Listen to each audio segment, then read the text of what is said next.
Hi viewers, நீங்கள் பார்த்துட்டு இருக்கிறது ஜென்ரல் ஸ்பீச். இந்த வீடியோவில் நம்ம என்ன பார்க்க போகிறோம் அப்படின்னு பார்த்தீங்கன்னா, ஜாபுசா மொமோச்சியோட ஸ்டோரி லைனை பற்றி தான் பார்க்க போகிறோம். நருட்டோ சீரீஸை ஃபுல்லாக முடித்தவங்களுக்கு எந்த கேரக்டர் நேம் வேணால் மறைஞ்சு போகலாம், ஆனால் இவர் நேம் மறக்காது. ஏன் அப்படின்னு பார்த்தீங்கன்னா, இவர் அந்தளவுக்கு எமோஷ்னலாக ஃபேன்ஸோட கனெக்ட் ஆகிட்டார்னே சொல்லலாம். சரி, ஓகே, நம்ம இவரை பற்றி பார்க்கலாம். ஃபர்ஸ்ட், இவர் 7 ஸ்வாட்ஸ்மேன் ஆஃப் த மிஸ்டில் ஒருத்தராக இருந்தார். இவர்கிட்ட எக்ஸிக்யூஷனர் பிளேடு இருக்குது. இவரோட எபிலிட்டின்னு பார்த்தீங்கன்னா, இவர் சைலண்ட் கில்லிங்க்கு பேர் போனவர். ஒருத்தரை இவர் கில் பண்ண போகிறாருன்னா அவங்க டேஞ்சரில் இருக்காங்கன்றது ரியலைஸ் பண்ணுறதுக்கு முன்னாடியே இவர் கில் பண்ணிடுவார். இவரால் வாட்டர் ரிலீஸ் யூஸ் பண்ண முடியும். நம்ம ஜாபுசா கக்காஷியோட ஃபைட் பண்ணும் போதே பார்த்துருப்போம். தலைவன் கக்காஷியவே வாட்டர் பிசன் ஜூட்ஸில் போட்டு மாஸ்க் காட்டியிருப்பான். அப்புறம் மிஸ்டில் ஹைட் பண்ணி சைலண்ட் கில்லிங் பண்ணுறதுல கை தேர்ந்தவர்னே சொல்லலாம். இவர் வச்சிருந்த அந்த எக்ஸிக்யூஷனர் பிளேடோட ஸ்பெஷாலிட்டி என்னன்னு பார்த்தீங்கன்னா, அந்த பிளேடு உடஞ்சா கூட கில் பண்ணும்போது அதில் படுற பிளட்டை வச்சு அதை தண்ணியே ஹீல் பண்ணிக்கும் அந்த பிளேடு. நம்ம வார ஆட்களையே பார்த்துருப்போம் கக்காஷி அந்த பிளேடை யூஸ் பண்ணும்போது. அப்படியே நம்ம இப்போ இவரோட ஸ்டோரியை பற்றி பார்க்கலாம். இவர் இடன் மிஸ்ட் வில்லேஜை சேர்ந்தவர். இவரோட பாஸ்ட்டில் ரொம்பவே டார்க்கான விஷயத்தெல்லாம் செஞ்சுருக்காரு. எந்த அளவுக்கு டார்க்குன்னு பார்த்தீங்கன்னா, யாகரா 4th மிஸ்ஸுக்காகவா இருக்கும்போது இடன் மிஸ்ட் வில்லேஜை ரொம்பவே மோசமான ரூல்ஸோட வழி நடத்தினார். அப்போது நடந்த கிராஜுவேஷன் எக்ஸாம்லாம் ரொம்பவே மோசமான முறையில் நடத்தினார் யாகரா. எந்த அளவுக்கு மோசம்னு பார்த்தீங்கன்னா, ஸ்டூடெண்ட்ஸ்லாம் ஒருத்தரை கில் பண்ணிக்கிட்டு யார் லாஸ்ட்டாக சர்வே ஆகுறாங்களோ அவங்க தான் கிராஜுவேட்டுன்ற அளவுக்கு ரூல்ஸை வச்சுருந்தார் யாகரா. ஜாபுசாக்கு டீமன் ஆஃப் த மிஸ்ட்னு பேர் கிடைச்சதுக்கான காரணமும் இதுதான். ஜாபுசா கிராஜுவேஷன் எக்ஸாம் நடக்கிறதுக்கு முன்னாடியே கிட்டத்தட்ட 100 ஸ்டூடெண்ட் கிட்ட கருணே இல்லாமல் கொண்டு கிராஜுவேட் ஆகிருப்பார். இதனால தான் அவருக்கு டீமன் ஆஃப் த மிஸ்ட்னு பேர் வந்துச்சு. கிராஜுவேஷன் ஆன அப்புறம் 7 ஸ்வாட்ஸ்மேன் ஆஃப் த மிஸ்டில் மெம்பர் ஆகிறாரு. அப்படியே ஆம்புலையும் மெம்பர் ஆகிறாரு. இதுக்கெல்லாம் நடுவில் ஒரு கேரக்டரோட என்ட்ரி ஒரு ஸ்டோரியில் வருது. இடன் மிஸ்ட் வில்லேஜில் ரோடில் ஒரு பையனை பார்க்குறாரு. அது வேறு யாரும் இல்லை, நம்ம ஆக்கு தான். ஸ்ட்ரீட்டில் ஆக்குவை பார்த்த உடனே இவனை நம்ம யூஸ் பண்ணிக்கலான்ட்டு ஜாபுசா ஆக்குவை கூட்டிகிட்டு போய் ட்ரைனிங் கொடுக்குறாரு. அப்போ தான் ஆக்கு கிட்ட ரேரான கேகே கெங்காய் ஐஸ் ரிலீஸ் இருக்குன்னு ஜாபுசாக்கு தெரிய வருது. அதனால் அதுக்கேற்ற மாதிரியும் ட்ரைனிங் கொடுக்குறாரு ஜாபுசா ஆக்குக்கு. அப்புறம் ஜாபுசா ஆக்கு கிட்ட ஒரு விஷயத்த சொல்கிறாரு. நான் உனக்கு கூட்டிகிட்டு போய் ட்ரைனிங் கொடுக்கறதுனாலலாம் நம்மளுக்குள்ளே எந்த ஒரு ரிலேஷன்ஷிப்பும் வந்துடாது. நான் உனக்கு ட்ரைனிங் கொடுக்கறது என்னோட ப்ராஃபிட்காக தான் அப்படின்னு சொல்கிறாரு ஜாபுசா. அப்புறம் கொஞ்ச நாள் போக ஜாபுசாக்கு இடன் மிஸ்டோட லீடர்ஷிப் பிடிக்கல. ஸோ ஜாபுசா மிஸ்ஸுக்காகவே கில் பண்ண ட்ரை பண்ணுறான். அந்த மிஷினும் ஃபெயில் ஆகிடுது. அதனால ஜாபுசா அவனுக்கு கீழே ரோக் நிஞ்சாஸ்களை வச்சுக்கிட்டு இடன் மிஸ்டை விட்டு வெளில வரான். வெளியில் வந்து காசுக்காக கில் பண்ணுற அசாசின் குரூப்பை கிரியேட் பண்ணுறான் ஜாபுசா. கிரியேட் பண்ணதுக்கப்புறம் காட்டோன்ற ஒரு பிஸ்னஸ் மேனுக்கு ஒர்க் பண்ணுறாரு அவரோட அசாசின் டீமோட. ஏன் காட்டோக்கு ஒர்க் பண்ணுறாருன்னு பார்த்தீங்கன்னா, ஜாபுசா ரோக் நிஞ்சா இல்லையா? ஸோ நிறைய இடன் மிஸ் ஷினோபிஸ் அவரை கில் பண்ணுறதுக்கு வருவாங்க.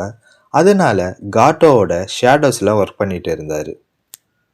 அந்த டைம் லேண்ட் ஆஃப் வேவ்ஸை சேர்ந்த டாசனான்ற ஒருத்தர் லேண்ட் ஆஃப் வேவ்ஸ்க்கு பிரிட்ஜ் கட்டுறாரு.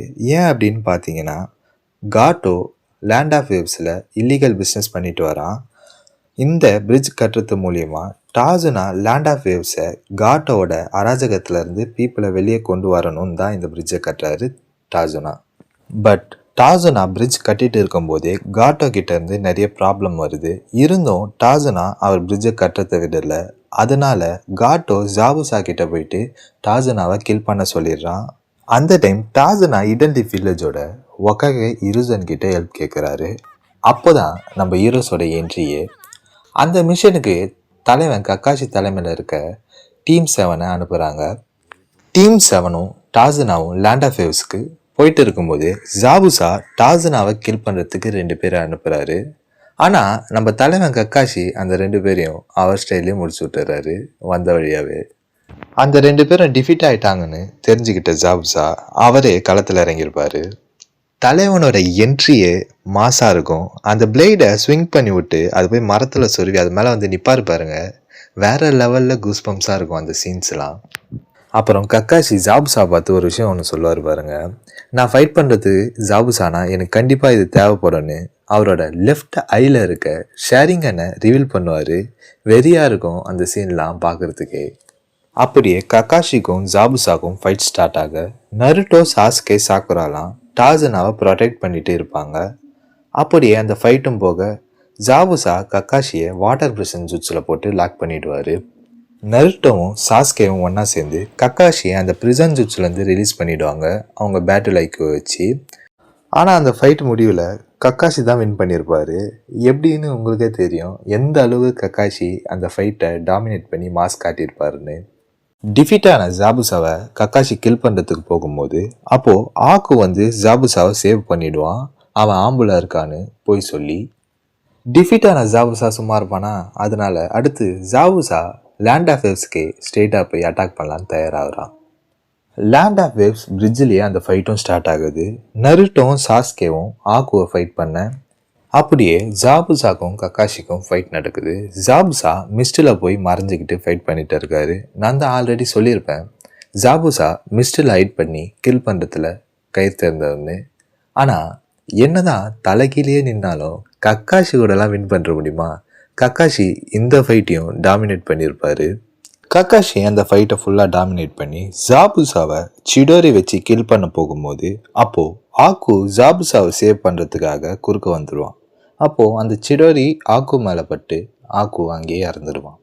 ஜாபுசா ஆக்குவோட சாக்ரிஃபைஸை கொஞ்சம் கூட ஸ்டார்ட்டில் கவலைப்பட்டிருக்க மாட்டான். பட் காட்டோ ஆக்குவோட பாடியை இன்சல்ட் பண்ணும்போது நருட்டோ ஜாபுசாவை பார்த்து கேள்வி கேட்பான் பாருங்க. நருட்டோ கேள்வி கேட்டதை பார்த்து நம்ம கண்ணில் கண்ணீராக வந்துட்டு இருக்கோம் பார்த்த ஆடியன்ஸுக்கு. நம்ம மட்டும் அழலை, டீமன் மாதிரி இருந்த ஜாபுசா மொமோச்சியே உடஞ்சி போய் ஆக்குக்காக அழுதுருப்பான். அந்த சீன்ஸ்லாம் ரொம்பவே மெமரபுளாக இருக்கும். நம்ம நருட்டோ சீரீஸில் மறக்க முடியாத சீன்களில் இதுவும் ஒன்று. அதுக்கப்புறம் ஜாபுசா மொமோச்சி ரிவெஞ்ச் மோடுக்கு போயிட்டு அந்த குனாயை வாயில் பிடிச்சிக்கிட்டு அத்தனை பேரையும் கில் பண்ணுவா பாருங்கள். ரொம்பவே எமோஷ்னலாகவும் சாட்டிஸ்ஃபைங் மூமெண்ட்டாகவும் அது இருக்கும். எல்லாரையும் கில் பண்ணிட்ட பிறகு ஜாபுசா இறக்கும் போது கூட ஆக்குவை பார்த்துக்கிட்டே தான் இறந்துருப்பான். நருட்டோ அனிமேவை புதுசாக ஸ்டார்ட் பண்ணுறவங்க எல்லாரும் இந்த மூமெண்ட்டுக்கு அப்புறம் தான் நருட்டோக்கு அடிக்டும் ஆகிருப்பாங்க. நருட்டோக்கு இவங்க 2 பேரோட டெத்து தான் மிகப்பெரிய குட் லெசனை கொடுத்துச்சு. ஷினபி வல்னா என்னன்னு, ஷினபியாக இருக்கிறது ஈஸி இல்லைன்னு புரிய வச்சுது நருட்டோக்கு. இதோட இந்த வீடியோ முடியுது கைஸ். நெக்ஸ்ட் எந்த கேரக்டரை பற்றி போடலான்னு கமெண்ட் பண்ணுங்கள். இந்த வீடியோ பிடிச்சிருந்தா லைக் பண்ணுங்கள். மேலே நான் போடுற வீடியோ பார்க்குறதுக்காக சப்ஸ்கிரைப் பண்ணுங்கள். வரட்டா?